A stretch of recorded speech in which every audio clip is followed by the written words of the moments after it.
Hello, hello. We have Ricardo Johnson II with Muse Health with us today. So, Ricardo, how's it going? It's going great, Sean. Thank you. Awesome. Good stuff. We're glad to have you on. We're going to talk through some questions and some answers from your side, and looking forward to hearing about some of the activity and history and past and future and whatever you want to tell us. So, hopefully, we can get some good learning from our viewers and audience. So, without further ado, maybe give us an introduction to your company and the problems that you guys solve. Sean, Muse Health is actually a fairly new company. We're about 2 years old. But I'm the founder, but our team has over 100 years of experience in healthcare. My mother has genetic lung cancer. And about 5 years ago, we received the news that she didn't have much time to live. Fortunately, before Muse, I'd been in healthcare for about 25 years at that point. And so we were actually able to get her formulary switched. And I'm happy to say that not only is my mom still alive, but she'll be wanting the link to this podcast the moment it's done. Nice. Uh, but Whatever we mom wants. exactly. So it didn't. It wasn't lost on me that my sister is a professor or is a now an executive dean at Indiana University. And she had some great healthcare relationships in Indiana where my mother lives. And of course, as I mentioned, I have some healthcare relationships nationally. And so we were able to have my mother seen to the ability for others to do that. It became very important to me. And so I began moving out of my principal business. We founded Muse Health with former clients of mine, really trying to identify gaps in healthcare. We work with provider networks, large hospital systems, payer networks, insurance companies. And then we are generally out there trying to identify early stage technology, services and systems that improve outcome and reduce costs. And so one of the things that I mention often that we're most proud of is that whenever we're in any one of those rooms, Muse Health is referenced as we. So the payer views us as a partner, the provider views us as a partner, the service offering views us as a partner. And the objective for us in each of those meetings is try to represent those people that may not have access to that room and to be able to communicate with them in a way with each of our respective partners in a way that understands that they're not witches over a cauldron laughing maniacally. No, they're not the enemy.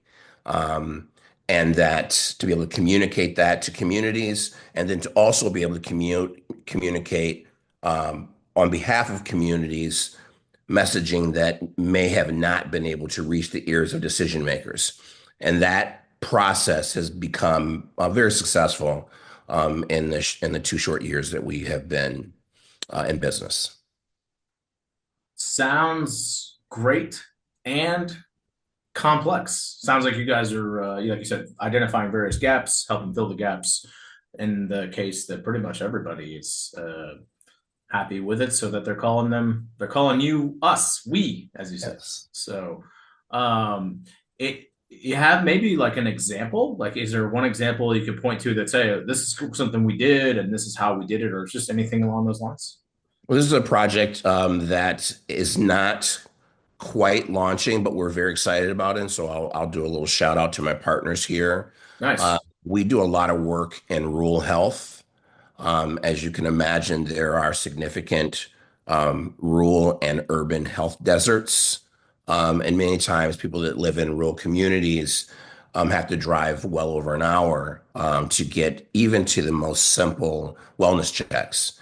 And so we're in the process of working with Anytime Fitness to put together a program where, in fact, this piece of this mirror right here is called the Muse Mirror, and you can do a wellness check where you can come in and ask it questions and provide information. If you need, we can provide telehealth services. But really, what it is intended to do is to participate in a hub and spoke program. We are the spoke. We'll be working with regional healthcare organizations to deliver information. So when people that are in rural communities show up for major surgeries or even their annuals, they'd have the hospital will have more information for them about them than they would normally have if they just saw them once or twice a year. So that's an Yes. example. So we've used some technology. We are partnered with a very innovative company called AI Wellness and Muse who put together the Muse Mirror. Mm. And it really gives people the ability to ask questions that maybe they weren't comfortable asking someone. Can you give me more information? What does that mean? What are the instances of these types of things in a way that isn't intimidating? It is private. It's HIPAA compliant, of course. Mm. We think it is a way to dramatically improve access to care in areas where it's desperately needed. Nice. Yeah, it's a great example of a gap that you guys are helping fill with some solid creativity, technology, all the good things. So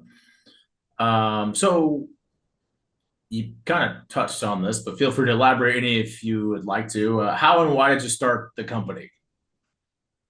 Well, I'd mentioned the personal reasons. I will actually elaborate a little more on that. When I was Mhm. a younger man, um, my grandmother and great grandmother both died of complications of diabetes. Mm. I was too early in my career to really be able to do anything other than pray. Mm. And what we've been able to do, and I really loved, Sean, how you began the conversation with what problems are you solving? That is the foundation of every interaction we have with these stakeholders. So we're not features and benefits salespeople. We're Mhm. not walking in and having a conversation about how cool this is or how elegant this technology is or how efficacious our team is.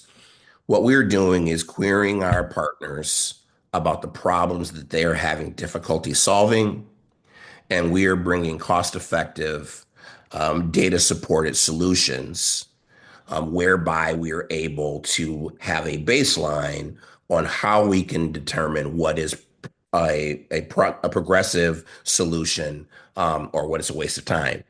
And so being able, talking about things like diabetes, there's so many challenges that when you talk about disease management, particularly like a disease like diabetes, where there's food and there's culture, how do you discuss these things with dignity, with some degree of understanding? And so, one of the things that we're super proud of is that the programs that we're creating are generally being created by individuals that are in and of the communities in which we are delivering these services. So when we were putting together a rural health program, we really worked very closely with rural health professionals to talk about the nomenclature of the questions and the how do we deliver this in a way that, again, isn't intimidating or disrespectful or ineffective. So Mm. when we put together Muse Health, we were really walking this line, understanding that there are a lot of solutions. And what I will tell you, whatever you won't hear about healthcare executives, and I think, the joke I tell is, I've met Bob Parr's boss in The Incredibles. I've met, executives like that, but the vast majority of healthcare executives are in the business to make people's lives better, and they bleed over these things, over the inefficiencies or the ineffectiveness of programs, so that when we can bring data and solutions and insight with trackable, measurable strategies, all parties win. And so that was really one of the major reasons when we were thinking about diabetes and when my grandmother, it wasn't that she died because she didn't have resources. It wasn't that she died because she couldn't understand how to take care of herself. It was a question of trust. It was a question of access. And so these things are not easy challenges. How do you get people to trust you? And how do you increase access? But these are the challenges that we work on every day.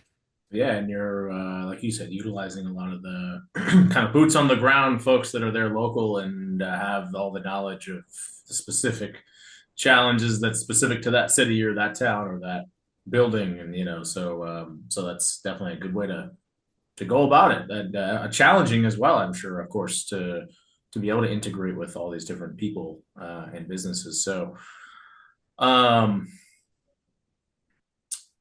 and yeah, we talk about sales. Well, we talk about different types of salespeople, and the type of salesperson that we typically want to be is what we call the problem solver, because like you're doing, the best salespeople can identify those problems and help find solutions. And if you can do that, then guess what? You can make all kinds of sales because there's a lot of need and want and value. And so it sounds like that's where you started from day one when you got started. So love that.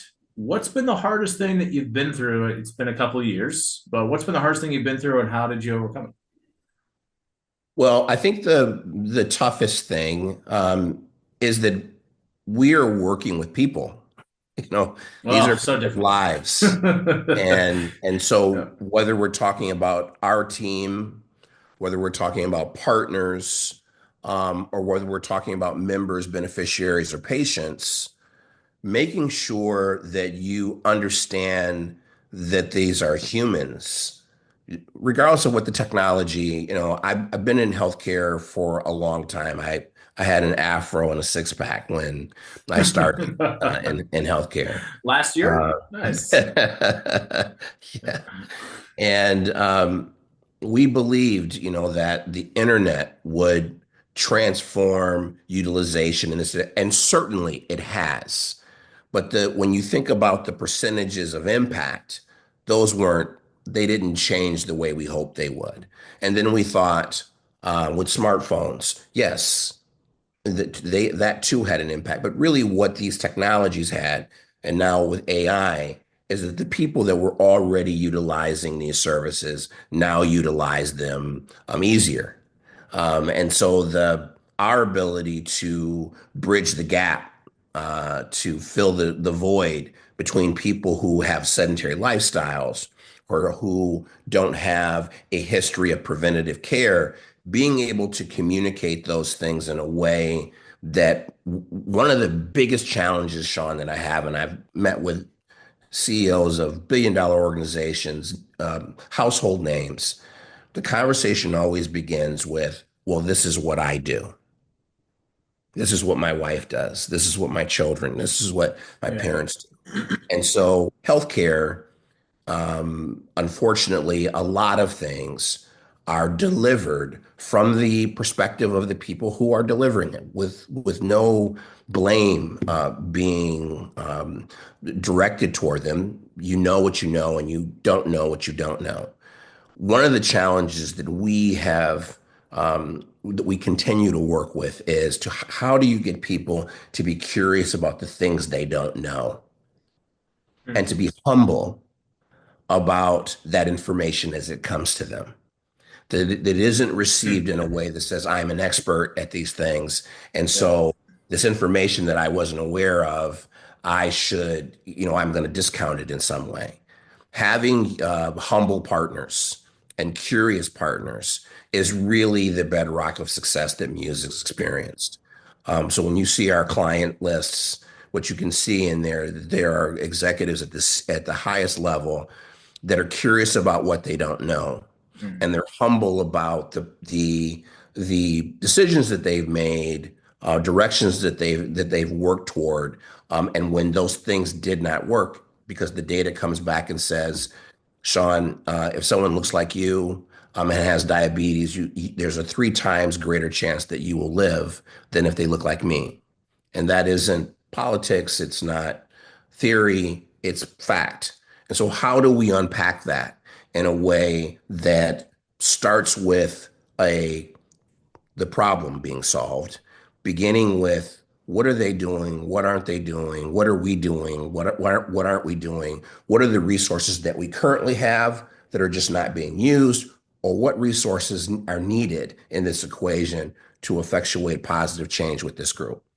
The challenge, as you've asked me, is that we have to navigate a lot of personalities. We have to navigate a lot of assumptions. We have to navigate a lot of investments that said left, left, left, left, left when it was right. And so you're sitting in a room delivering data to people who made a decision and an investment that said that everything this data says they believed was true and it is not. And Yeah. so how do you communicate, this to an organization? That's difficult. And then when you have all of those people, making sure that along the line with all the stakeholders, that you have the right people in there doing things for the right reason. That's a heavy lift that I have to deal with on a day-to-day basis, both inside and outside of our organization, making sure that it's not that you don't care. It's not that's not what I'm saying, but that there are people who want to save people who don't want to be saved. you know, Yes. there, you know, there, there, Yeah. or people who don't need to be saved. What they need is, as the Bible says, to be taught how to fish, not to be fed. And so as we go through these things and provide information, what I'm always trying to say to everyone on our side of the equation is that for every piece of information that we're able to provide, we should be looking for three pieces of information that we know that we don't know. Nice. And and if we can get everyone thinking about that, curious and humble, that's how we grow. Getting everyone on that page, rowing in the same direction, is our daily challenge. Yes. Being business coaches, you said curious about what they don't know and then being humble about the information. We call that being coachable. Right. Right. So, and like you said, uh, you can try to save people that aren't really interested in being saved. So, and this is also, I think, a lot of the power. Of course, we're humans and we deal with humans every day. This is the power of influence because if you just know how people work, and by people, I mean like the human brain. If you know how the human brain works and how generally people respond, of course, we're rather emotional versus logical. If you have some insights on how that works, then you can just better influence, the types of responses you're going to get. Because guess what? It's not, you know, you will be surprised, but the closer the more ability you can influence, the better. But on top of that, if of course, like you said, they're what we call coachable, they're interested, they're curious, then great. You're probably going to go a lot farther, and that is the continual challenge. So we wish you the best of luck. Thank you, Sean. I So wanted to just double down on something you said. When we're talking to sales professionals and in your audience, the surprise, as you mentioned, that's another opportunity. What I want people to understand in my organization, in the organizations with whom we work, is that there are sometimes more value in no's mhm. than there are in yes. And that the value is in the journey of this process. Yes, So when I am surprised for good or for not, I always view that as a real opportunity. yeah. Either it is an opportunity to say, hey, if you walk down this path, there's a cliff. Mhm. Don't do that again unless you're planning on skydiving, and or a swamp and or the yellow brick road. Yeah, But the concept around surprise is really what gets me up every morning. Because I want to be surprised. That's what happens when you are curious, yeah, that you recognize I don't know everything. yeah. There's so much out there to learn. And being surprised is one of the super benefits of my daily business life. And I think if you're truly curious as a salesperson, for example, I know we're talking about sales, but really it's just as a person. If you're truly curious and you ask a question, then you whatever answer comes in, right, you'd be open to it because you're curious about it, whatever the information is, right? But if, of course, like you said, you're not curious, then maybe you have an agenda, right? Like maybe you're trying to get to a certain place and it's not sort of fitting where you want to go. So yeah, I think there's a lot of power behind that. I'm assuming, I don't know, maybe have you read the book Never Split the Difference, Chris Voss? No, I have not. No. Okay, it's a really good book. He's like he was the ex FBI negotiations expert for 20 plus years or whatever. So Okay. anyway, the sales book. It's a negotiations book, but a lot of it's mainly about communication, which is a lot of what we do, but Mhm. it's communication and sales. And so anyway, one of the things he talks about is the power of no. It's like actually, people will get distraught when they hear no, but you want to hear no. And in fact, you can even design some questions so that someone gets the opportunity to say no. Because if they do, by the way, they feel like they have power. Amen. Anyway, so there's a lot to there for sure. What have your biggest so as an employer, what have your biggest learnings been? Obviously, you've probably been a manager or some sort of employer in the past, but specific to Muse, what have been some of your bigger learnings as an employer? It's a great question. Um, we are in a transformative time. We are going from a very small business to a mid-sized business now. Um, we've been so fortunate that the vast majority of our early employees and partners have been almost like family. And so what happens is when you find yourself sitting across from an opportunity or a challenge, the Bible talks about being well yoked with a partner, so professionally well yoked. You begin to have this, well, we're all family, you know.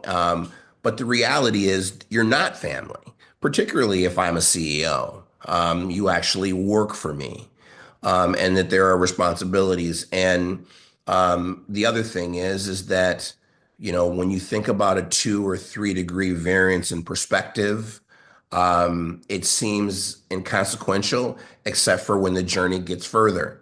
Those Mm-hmm. 2 and 3 degrees of separation begins to have divergent thought and activity. And so, from our perspective, one of the things that I've had to do is to begin to kind of segment the kind of responsibilities that we have. In fact, I've been saying recently that we are not a flock of birds.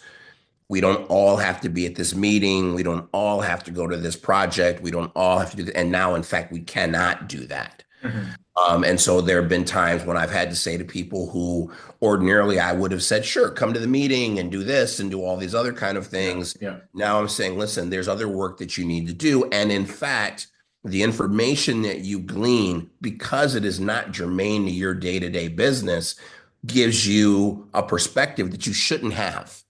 You should be focused on this, but because you're aware of these other things, it's distracting you from the very thing that we need you to do.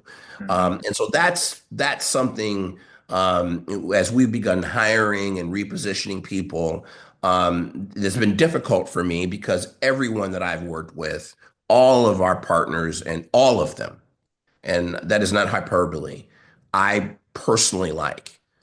It's one of the things I think about when I'm hiring people. Would I want to be on a plane from New York to LA with this person? Yeah, yeah, And yeah, so, resoundingly, yes. That said, we are not family, yeah. and that we're not family in that I should not expect you to behave as if you're related to me, and that I cannot behave as if I'm related to you. We both have a business relationship, and those responsibilities have to fall within that purview. Yeah, I'm a big fan of this idea that you are not family because, guys, like you said, you're not. Well, it's interesting when you chat with family businesses because they are family and you're like, yeah, but at work, I kind of have to like remind them, like, at work, you're not family. You have a relationship that's different at work. Like you said, you work for somebody. There's a slightly different dynamic there that if you don't make sure stays with that dynamic, you're going to start having issues and challenges. And we see with family business all the time. So, yeah, but we are sort of that same mindset of, okay, yeah, at work, it's not a family. You have a family. It's not your work family. It's your work team, right? And you could have a very good, fantastic work team, but it's team, not family. And there's a So difference.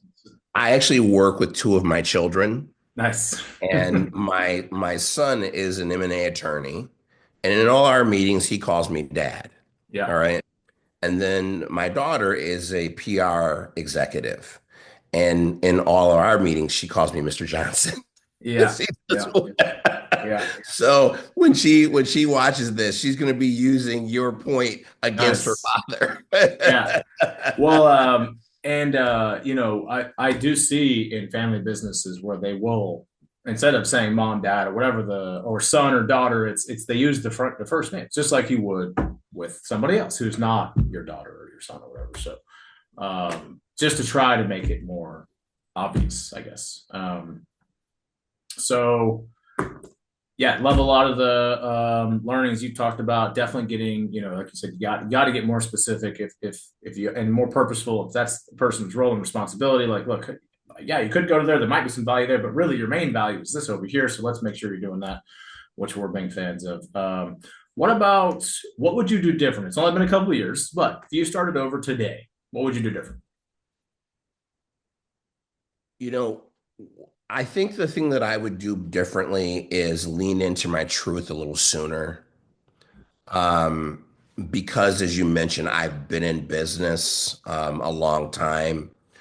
When we first got started, and I'll tell a story about our chief operating officer, Todd Hansen. Todd was president of the Upper Midwest for CBiz. He worked predominantly in benefits and he retired. And then literally moments after he retired, I asked him to become a partner in Muse.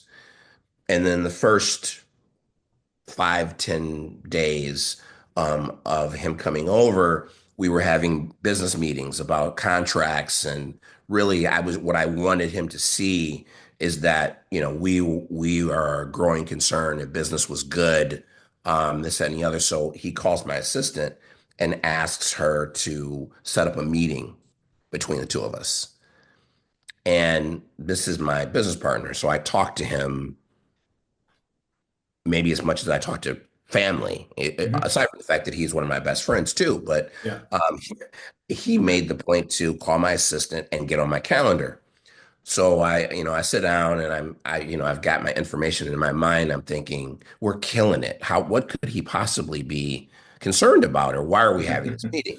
And I'm pretty chill about most things. If you want to work with us, great. If you don't, great. We have a high demand for our business, but Todd is special. So I was sweating about Yeah. that. Okay. There you go. He's one of one. And so we get on the call, and he says, "Hey, I just want to jump right to this." And I'm like, "Okay." And he says he leans into the camera and says, "Where's the mission?" Because that's what I'd sold him on. And so while I wanted to show him, that we were this strong business and we were this and this, that, and the other, and all these other kind of things, I hadn't really gotten around to why we've done all these things. It was just all the how and the this, that, and the other. Where's the mission? And so that was the last time he had to ask me that. We were taking projects that were paying us very well from my other business. I was just kind of moving them into Muse. They weren't necessarily mission focused businesses, but they kept the lights on and they were impressive names, and we needed that so that when you went to our website, mymusehealth.com, you could see, a lot of companies down there that said, "Hey, I mean, these guys are for real." But one of the things that once Todd said, asked me about mission, and that we began to lean in on mission, our growth went like that. Mhm. It just so much so, he's our chief operating officer, that he said, "Stop bringing deals. We don't have to." This Huh. is kind of what I was saying about the flock of Yeah. birds. We don't have the resources, the human capital right now to manage these enterprise deals. You've got to push them out into the next year, or so on and so forth. And so if you ask me, really one of the larger things that I learned, and it's why I value him so much, he is my Jiminy Cricket, just kind of whispering in our ear, "Hey, this is what due north looks like." And we're just tremendously lucky to have his leadership inside of our organization. As with our chief of staff, Heather, who I've worked with for years, my assistant, Wendy, and then we've been able to hire some really talented people. Our director of marketing, Adam, we actually hired him from Vogue magazine. Hmm. You look at our stuff, it's super It's sexy in and vogue. and stuff like that. It's in vogue for sure. Yeah. So stay on mission, and then how we're hiring. While they're not family, we do have to see the world from at least a 3-degree variant, no more than a 3 or 4 degree variance Yeah. on certain things like mission. Yeah. No, I like how you're describing the variance there, and like you said, it's minimal in the beginning, but long term makes a huge difference, of course, as you travel further down the road. So yeah, it is important for and staying, like you said, kind of leaning into it, focusing on it, making sure it's where your efforts going. Um, so a couple years in with Muse, already been through some things, seen different things. Are you where you expected you'd be? Did you think it'd be further? Did you think it wouldn't be as far? How's that going? Our meetings go so well, Sean, that I have to record them so that people believe that we're doing these things. It's pretty remarkable. And it is a reflection of how solid our team is. And I believe I am a faith-driven man. I believe we are doing God's work. I think that there's an ROI and grace. Unapologetically, I will say that. And so because of those things, we have just it's you know we have a $0 marketing budget, and every month we're talking to some major business that wants us to work with them. It's all through referral. We do what we say we're going to do. We're just as quick to say no as we are to say yes. In fact, we may be quicker to say no than to say yes, particularly with the guidance of mission and so on and so forth. So we are not where I thought we would be. We're nowhere near. We've just blown through our projections. Awesome. Yeah. And so yeah, we're it's just crazy. And we're truly blessed. We really are. Awesome. Good stuff. Well, I feel like that's part of business. Sometimes it's, oh, well, we're a little ahead of where we thought. Sometimes we're a little behind. But the point is, hey, it's going to vary. It very rarely, of course, stays a plan. Doesn't mean you shouldn't make plans, but you should also be a little open to variation because that exists. So Amen. glad to see you guys blowing it out of the water, hockey sticking, if you will. So good deal. Well, I appreciate your time, Ricardo. Ricardo Johnson II, because I understand there's a first and third. But yeah, appreciate the time, and I hope we can get this video out to your mom. Okay, great. But no, I'm sure a lot of the other viewers, of course, going to glean a lot from the things you've talked about. So I appreciate your time and being with us. Sean, thank you. I appreciate it. Thanks a bunch.